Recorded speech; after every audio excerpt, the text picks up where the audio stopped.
Fellow Americans, patriots, warriors of freedom, descendants of those who stormed the beaches of Normandy and defied kings, rise up and heed this battle cry. Remember when President Ronald Reagan thundered in his 1981 inaugural address. In this present crisis, government is not the solution to our problem. Government is the problem. 1-3, though he spoke of economic woes. Those words ring truer than ever today as we face a bloated, manipulative beast that's gutting our liberties. Our once mighty republic, forged in the fires of revolution against British despotism, is bleeding out under the weight of a monstrous government that has betrayed us all. The U.S. Constitution, that sacred covenant meant to bind the beast of power and unleash the spirit of liberty, has been mangled into a tool of oppression. Taxes, intended solely to pay the debts and provide for common defense and general welfare of the United States, have morphed into an endless abyss of vagueness and abuse. 3, we've been reduced to indentured serfs, toiling endlessly to feed a ravenous deep state that prints money like counterfeiters, devalues our hard-earned dollars, and squanders our wealth on foreign follies while our homeland crumbles. Their constant manipulation through taxes, regulations, and right-stripping schemes has destroyed this country, turning safe communities into war zones and free citizens into targets. This isn't governance. It's grand larceny. It's a declaration of war on the American dream. And if we don't fight back with the fury of our forefathers, we'll be damned to eternal slavery. No more excuses, no more complacency. It's time to reclaim our birthright with righteous rage. At the core of this outrage burns a taxing and spending clause in Article 1. Section 8, a power meant to be laser-focused, not a slush fund for tyrants.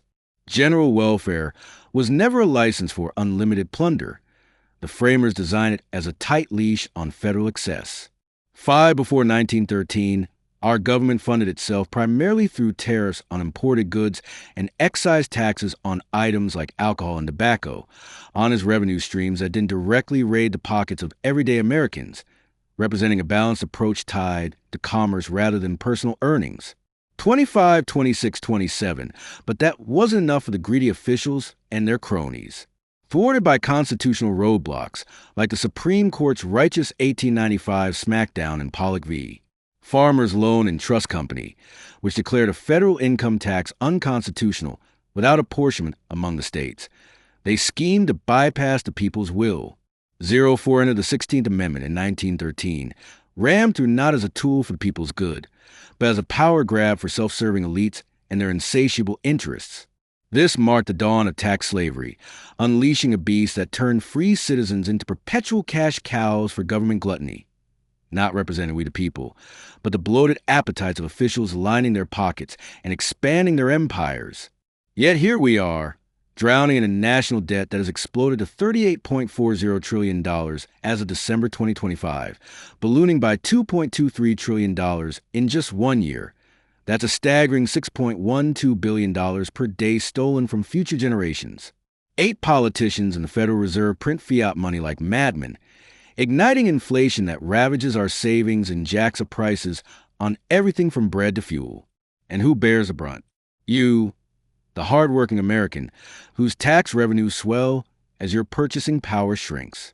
This vagueness in public purposes screams void for vagueness, a legal hammer that should smash these ambiguous laws for failing to provide fair notice and inviting arbitrary enforcement. 9 courts have dodged applying it to the bloated Internal Revenue Code, but the truth is glaring. The 16th Amendment unleashed federal income taxes without apportionment, overturning sane rulings and paving the way for endless exploitation. President Trump has taken bold steps to curb this tyranny, issuing a cease and desist order to the IRS in January 2025 to protect middle-class families and small businesses from audits and weaponization, while halting the hiring of new federal employees to rein in the agency's overreach. 13, these actions are a start in fighting back against the IRS's invasive powers. But the battle rages on. Worse, our blood money flows overseas in rivers of foreign aid, totaling around $60 billion in FI 2025, funneled through acts like the Foreign Assistance Act of 1961, with lax oversight that mocks general welfare for Americans. 0, we're bankrolling endless wars and pet projects in Ukraine, Israel, and beyond while our veterans rot on sidewalks and borders bleed invaders. This isn't aid, it's treasonous theft. We're forced to work just to survive, taxed on wages, sales, and existence itself, with no escape unless we turn criminal or renounce all ownership. That's not liberty, that's lockdown. Like serfs begging for scraps from a feudal lord, we labor or starve, stripped of the freedoms our nation was baptized in blood to secure. Recall the glory days of the early republic, when property was the bedrock of freedom. You owned your land outright, farmed it freely, and bequeathed it unmolested to your heirs. Today, that's a cruel joke. Property taxes, imposed by states and localities at an average effective rate of about 1%, create an ironclad lien on your home. 11 miss a payment, and the government swoops in like vultures to seize what you built with your sweat. You're not an owner. You're a tenant in fee simple, paying eternal rent to the state overlords. And the death tax. Since 1916, federal estate taxes claw at your legacy, upheld in sham cases like Knowlton v. Moore in 1900, with rates up to 40% on estates exceeding $13.99 million in 2025. 1718, even humble family farms get eviscerated when land values spike, forcing fire sales to satisfy the IRS's greed. The government invests nothing in your property, yet demands a pound of flesh upon your death, robbing your children of their inheritance and mocking the Fifth Amendment's promise of property rights. We're not freeholders anymore. We're hostages, compelled to toil endlessly to hold on to what's ours, or face eviction into destitution. Nowhere does this infernal machine grind harder than on our farmers, the stoic guardians of America's breadbasket, now yoked like beasts of burden. In a despicable 1942 ruling of Wickard v. Filburn, the Supreme Court decreed that an Ohio farmer could be fined for growing wheat on his own damn land for personal use, claiming it affected interstate commerce under the Agricultural Adjustment Act of 1938. 1416, this perversion bloated the Commerce Clause into a totalitarian tentacle, regulating local acts if they substantially affect national markets. Farmers, you heroes of the heartland, are now slaves to federal whims. Quotas that cap your yields, subsidies that hook you on government dope, penalties that bankrupt your dreams. Dare to grow crops for your livestock without feeding the commercial beast? Pay up, you rebel, or watch your farm auction off. These fines are illegal taxes, pure extortion, forcing you into commerce or punishing your independence. As free Americans, we owe zero obligation to line the state's pockets. We're not slaves or indentured servants bound to generate profits for bureaucrats. The Constitution empowers oversight of commerce, not coercion into it or tribute for opting out. This is how screwed our nation has become. Self-reliance is criminalized, natural supply and demand warped, prices artificially inflated, family farms foreclosed in droves. You're herded into buying from corporate overlords, paying hidden taxes through gouged costs, all because the feds claim dominion over your soil. This violates every freedom. The right to property, to pursue happiness unmolested. We're trapped in their rigged system, forced to labor or perish, our liberties trampled under the boot of regulatory terror. If you think the government, judges, or Congress will hand back your chains, you're hallucinating. They're the pigs, squealing with glee as they stomp you flat and feast on your carcass. The architects of this apocalypse, activist judges, those unelected emperors in robes, legislating from the bench in defiance of Article I's clear mandate for Congress alone. They've conjured jurisprudence like dark magic, precedent and stare decisis binding us like chains, though it's mere interpretation, not law. 5 politicians, too cowardly to amend the Constitution, enlist these judicial hitmen to erode it under guises like public interest, justifying rights rapes from eminent domain thefts to due process desecrations under the 5th and 14th Amendments. Chevron deference, that 1984 abomination from Chevron U.S.A.V. Natural Resources Defense Council, empowered agencies to twist laws unchecked for 4 decades, until the Supreme Court acts it in 2024's Loper Bright Enterprises v. Raimondo. 2425, but the scars run deep.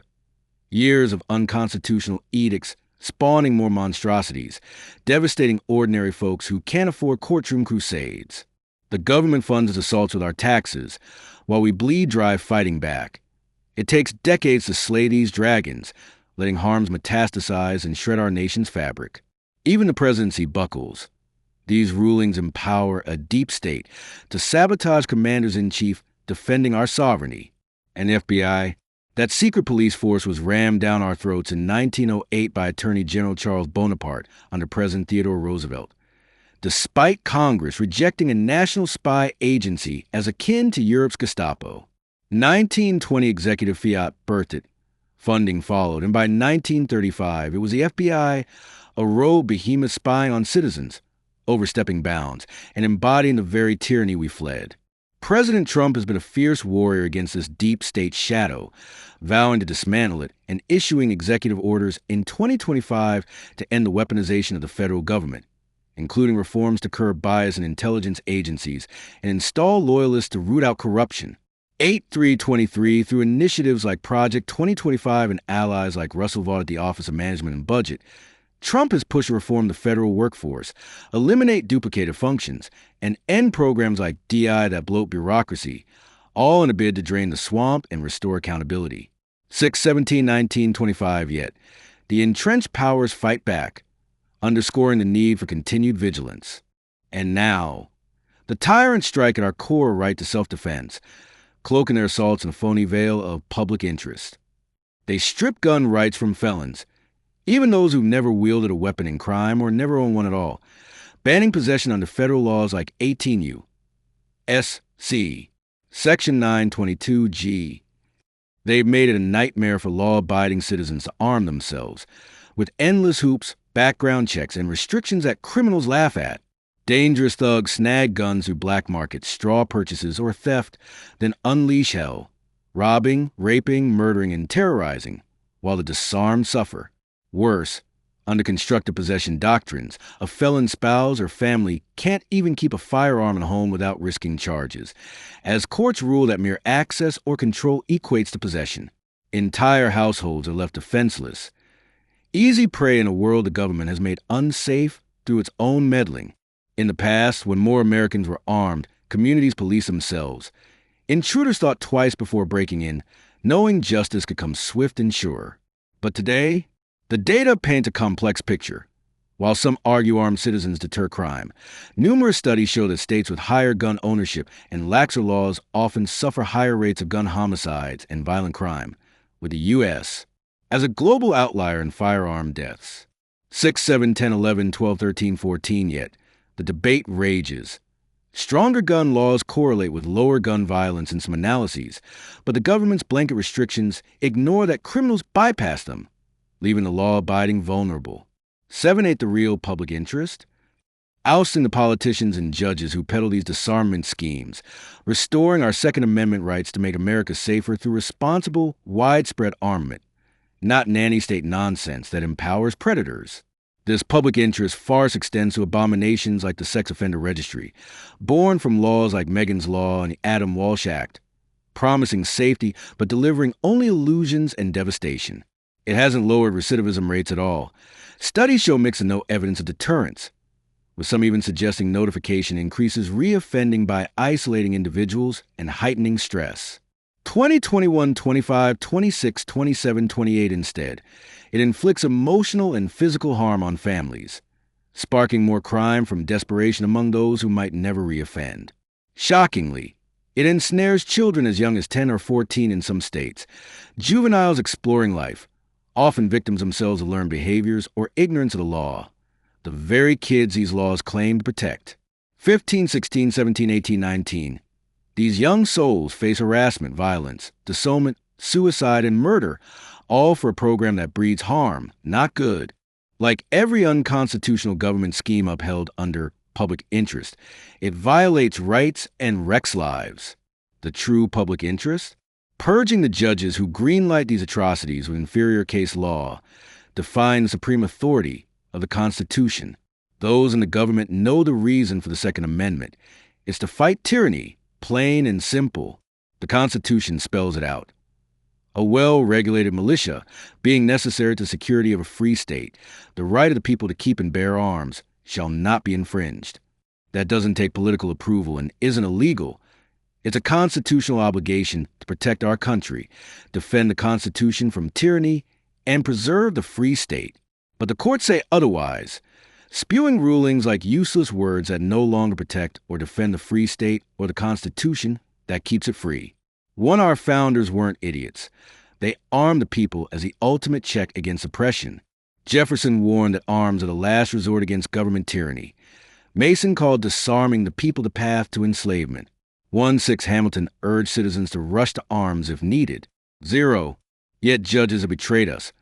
Carving exceptions in Heller, 2008, and Bruin, 2022, allowing bans on common arms like AR-15s, while upholding disarms for the dangerous. 16, 15, 18, 9, 17, their words are hollow, enabling the very tyranny they should crush. We don't need their permission. It's our duty to arm and stand ready. Remember why we ignited the revolution? Taxation without representation. Colonial taxes under Crown averaged a mere 1 to 1.5%, while Britons paid 5-7%, and we revolted over that indignity. 6 now? The average American shoulders an effective federal income tax rate of around 14.5%, with brackets from 10% to 37%. 20 factor in state and local levies, and the median household surrenders about 27.3% of its income to this voracious vortex. A staggering burden that dwarfs the colonial gripe. Bullshit. Unacceptable. This is highway robbery, a betrayal that would make King George blush. We're taxed into oblivion while our representatives lie, cheat, steal, and trample our rights with impunity. Sure, a scant few politicians cling to honor, battling the swamp, but as a horde, governors like Tony Evers, legislators, judges, they're a cabal of crooks. They no longer represent we the people. They've hijacked our ship, plundered our treasures, extinguished our freedoms. They've stolen our money for global giveaways, eroded our rights through judicial sorcery, and chained us to a system of servitude. This is a tyranny we were warned about, the slow strangulation of liberty under guise of safety and welfare. Enough. It's time to rise up, patriots, to storm the bastions of power with the unyielding spirit of 1776. Demand audits, slash spending, dismantle agencies, and hold these traitors accountable. Arm yourselves as the founders intended, train, and stand vigilant against tyranny. We won't whisper pleas, we'll thunder demands. President Trump is doing everything he can to combat this deep state menace, from executive orders ending federal weaponization to reforming agencies like the FBI and IRS. But even with our support, he stands alone against powerful, money-fueled forces that limit and undermine his efforts to restore our republic. 813-23 needs us to help push back through peaceful, lawful advocacy, exercising our free speech to expose tyranny in our government agencies and courts, voting out the corrupt, and supporting reforms that uphold the Constitution. We are the United States militia in the constitutional sense, citizens ready to defend our free state through civic engagement and unity at his side. For God, family, and the stars and stripes. Take back our country to the power of the people, or watch liberty fade. Liberty or death, America forever.